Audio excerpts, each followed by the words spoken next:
G. So may mga nagtatanong sa akin kung ano daw ba yung tipo o uri ng lalaki na pinaka-attracted o pinaka-interesado yung mga babae na may asawa na. Well, actually, ang sagot dyan ay walang iba kundi yung mga lalaki na may karelasyon din. Okay? Yung may girlfriend o yung may mga asawa na. Okay? Well, alam ko yung iba sa inyo pwedeng ma-confuse dahil madalas kong sinasabi na ang tingin ng babae sa isang lalaki na may asawa ay beta male o yung mga nagkukumit sa mga babae, yung mga boyfriend na yan, ang tingin nila ay beta male simp yung mga yan. Yes, totoo yun. Okay? Totoo na beta male simp ang tingin nila sa mga yan kapag ka nag-submit na sa kanila. Pero kapag ka hindi pa nagsasubmit ito sa kanila, meaning hindi pa naman ito nakikipagrelasyon sa kanila, meaning may ibang karelasyon o may ibang asawa ito, then hindi nila ito titingnan bilang beta male simp sa umpisa dahil nga hindi naman ito nag-submit sa kanila. Kumbaga, maaring submitted ito doon sa babae niya. Well, actually, submitted siya talaga dahil nga committed siya, di ba? Pero of course, yung dating nito sa babae na hindi mo pa pinagsasubmitan, since hindi ka naman sa kanya nakasuko, then of course, ang dating niyan ay hindi pa rin ikaw yung beta male simp niya. So, yun yung challenge na magbibigay sa kanya ng motivation para mas lalo kang magustuhan o lalo kang i-pursue.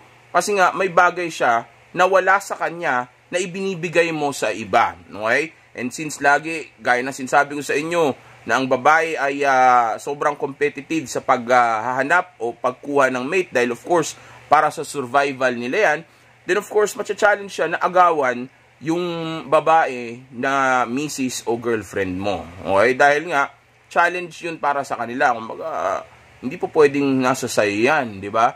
Dapat nasa akin yan. At ang isa pang rason kung bakit gustong-gusto nila yung mga ganyang klaseng lalaki, dahil, of course, ano yan pre-selected yan Di ba may social proof siya na gustuhin siya, walang problema sa kanya, lalong-lalo na kung yung makikita niya ay yung lalaki na iyon ay para bang may magandang relasyon sa asawa o sa girlfriend niya. Okay? Pag nakita ng babae na masaya yung babae mo sa social media o parang ang saya-saya mo maging boyfriend o maging asawa at nakikita niya ito sa mga post ng asawa mo o ng girlfriend mo, nakikita niya na parang sobrang patay na patay sa'yo yung babae mo, then pag nakita yan ng babae, yung intriga nun, okay, yun na magbibigay sa kanya ng attraction at interest dun sa lalaki na iyon o sa iyo bilang may asawa o may girlfriend, okay, para, lalo ma-attract. Okay, dahil na-intriga siya doon di ba? Bakit ganoon, di ba? Bakit sila masaya? Bakit kami ng asawa ko hindi? Okay, kasi yung asawa niya, beta male simp niya yun. Okay? Kaya hindi siya masaya doon. At ikaw, beta male simp ka naman ng girlfriend o ng asawa mo. Okay? Kaya kahit kayo, malamang magkakaproblema rin kayo o nagkakaproblema na kayo ngayon ng misis o ng girlfriend mo. Okay? Dahil nga, dyan sa babae na yan, ikaw naman ang beta male simp niya. Pero itong asawa ng iba, hindi ka ang beta male simp niya sa umpisa. Pwede nga maging alpha ka pa muna niya. Sa moment lang na yan. Pero once mag-commit ka, lalo na pag nagpakasal ka sa kanya, beta male simp ka na rin niya. Pero while dating, okay, yung magkakaroon lang kayo ng affair, okay, then yung habang nag-cheat siya, okay, sa moment na yan, hindi ikaw ang beta male simp niya. Lalo na kung papayag ka na yung affair ninyo ay maging sikreto lang, yung tahimik lang, yung discreet lang. Okay? Pag pumayag ka ng ganyan, then kahit paano, magiging ikaw ang beta male simp niya dahil patuloy niya pa rin hinahabol yung validation mo at mas mataas ang tingin niya sa'yo dahil nga nakikita niya na yung relasyon ninyo mag-asawa o ng girlfriend mo, lalo na noon, ay masaya, okay, maganda. Okay, so yung inggit nun, yung mga questions nun sa utak niya, yung sabik niya na magkaroon ng isang tunay na lalaki o yung lalaki na pwedeng magbigay sa kanya nun saya na nakukuha ng ng babae mo, yun ang kakainggitan niya. Yun ang magkukuha ng atensyon niya. Dahil tandaan nyo, itong babae na ito ay pumasok sa isang seryosong relasyon. Meaning, kahit paano, yun ang preference niya sa umpisa. Okay, well, ngayon, nagsisisi na yan. Malamang din niya na ulit gusto na magkaroon. Well, gusto niya pa rin magkaroon ng seryosong relasyon, long-term na relationship. Yan pa rin ang target ng babae na yan. Pero of course, kahit paano, medyo ano na siya. Medyo nagda-doubt na siya ng kahit paano, konti, kahit paano, dahil nga dun sa partner niya na kasama niya ngayon, yung asawa o yung boyfriend niya ngayon, okay?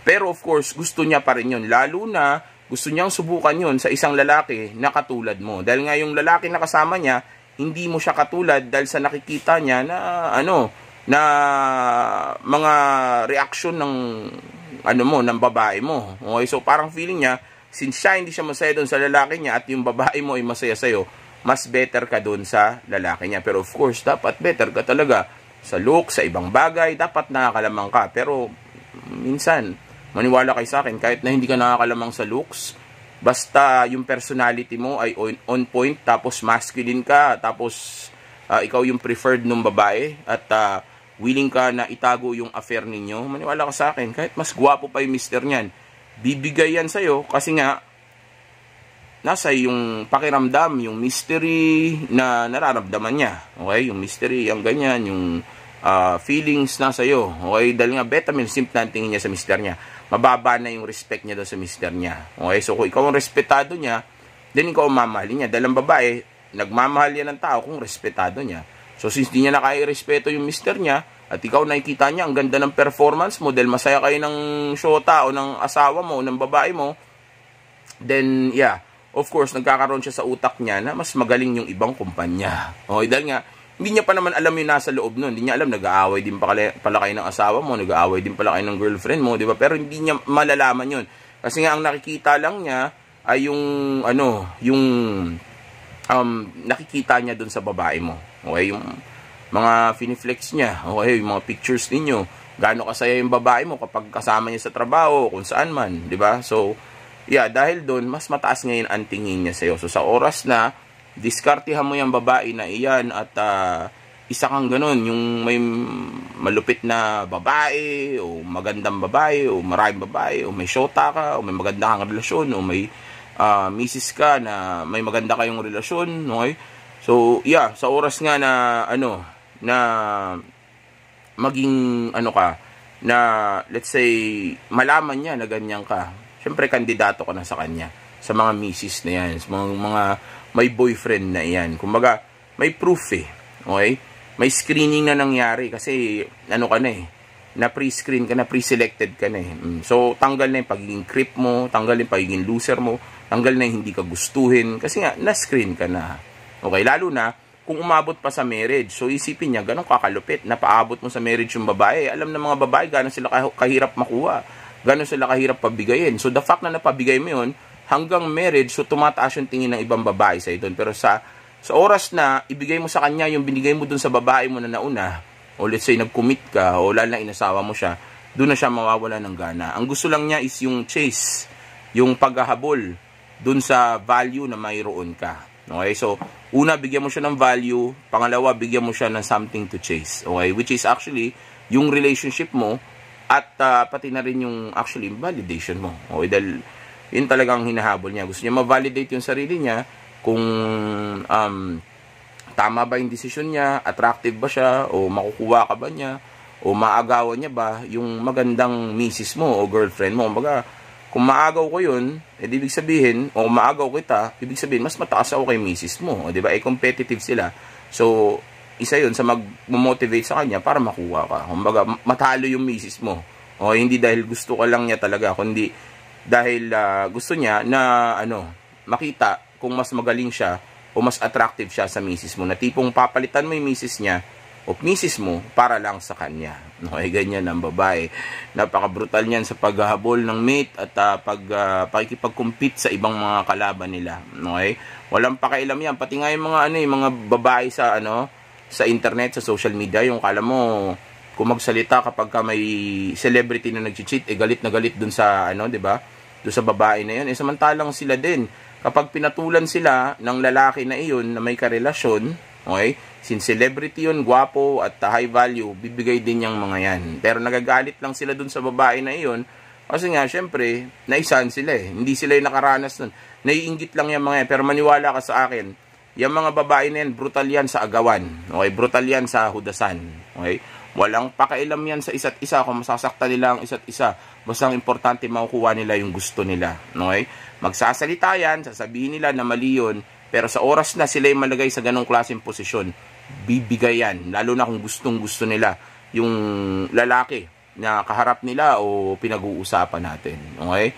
So yeah, yan yung uri ng lalaki na madalas ay of course kinababaliwan o nakakakuha ng atensyon o attracted yung mga babae na may karelasyon o lalo na yung mga may asawa na. Tandaan nyo, malulungkot ang buhay ng mga yan, hindi masaya dahil validated. Okay? So kung makakita siya na may masayang ibang kumpanya, syempre magkakaroon siya ng idea na baka mas okay kung lilipat na lang ako. Yung pantasya na yun. Okay?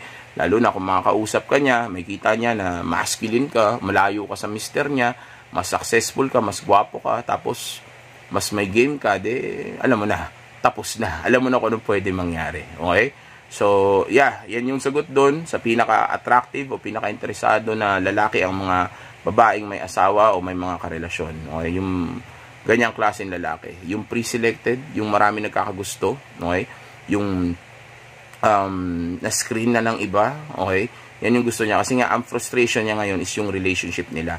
Kumbaga, hindi ako masaya sa relationship na to, siguro ang kulang nun, yung mga bagay na mayroon sa'yo. So, kung nakikita niya na okay kayo ng misis mo, okay kayo ng girlfriend mo, masaya-masaya kayo, nag-travel kayo, maayos yung mga date ninyo, kayo inggitan niya yun. So, dahil sa inggit na yun, magkakaroon ngayon siya ng motivation na maintriga siya na kilalanin ka at alam mo na kung saan pwede pumunta. Lalo na nga kung kikilalanin mo siya o ilalabas mo siya, kakausapin mo siya para ilabas, din alam mo na kung saan papunta yun. Pero kung di mo gagawin yun, gusto kong malaman mo na kung may shota ka at may asawa ka, tas maganda ito, malupit ito, mataas ang value at sabihin nating maganda ang relasyon mo dito na nakikita ng mga babae sa paligid mo. Okay? Kung ganyan ang sitwasyon mo, yung mga babaeng may asawa, yung mga babaeng may boyfriend, okay, yung mga yan, napapansin ka nila. Okay? Napapansin ka nila, pwedeng kandidato ka sa kanila, okay, pero para malaman mo yun, ilabas mo sila. Kailangan mo silang i-date, okay? Para malaman. Dahil iba, hindi lalapit talaga sa'yo, pero may mga iba, magto-throw silang choosing signals, okay? Pero iba, malabo, kahit na gusto na nila, okay? Kasi nga, may asawa yan. Ayaw nilang mahusgahan sila, ayaw nilang gumawa ng mali, okay? Kaya mananahimik lang yan mga yan. Pero pag kinausap mo yan, pwede pa rin bumigay yan, okay? Pero yung iba, sila na mismo magto-throw ng choosing signals o ng motibo sa iyo, o sila na magbibigay ng ganon, okay? Minsan nga, sila pa mismo yung agresibo para lang ipaalam sa iyo yung gusto niya. Okay, well, di niya papaalam direkta, pero yayain ka lumabas o lalandi-landiin ka, papakitaan ka nung kung ano nung pwede ka ma-turn on, okay? Kasi nga, interesado siya sa iyo. Okay?